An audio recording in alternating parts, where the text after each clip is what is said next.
आता आपण वळूया जगातील सर्वात मोठ्या देशाकडे, म्हणजेच रशियाकडे. आइसलँड सारखी खोटी अफवा नाही, तर रशियामध्ये खरोखर जेंडर इम्बॅलन्स आहे. का आहे पुरुषांची संख्या कमी? यामागे एक ऐतिहासिक आणि दुःखद कारण आहे.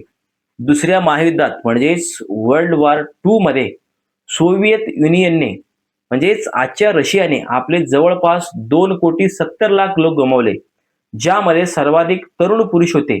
तो फटका रशियाला आजही बसतोय. आकडेवारी काय सांगते?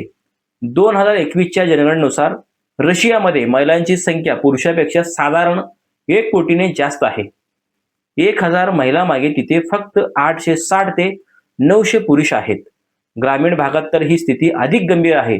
तिथे अनेक तरुण मुलींना योग्य जोडीदार मिळत नाहीत. ही तिथली सामाजिक समस्या बनली आहे. लोकसंख्या वाढीसाठी रशियाचे राष्ट्राध्यक्ष पुतिन यांनी काही क्रांतिकारी निर्णय घेतले आहेत.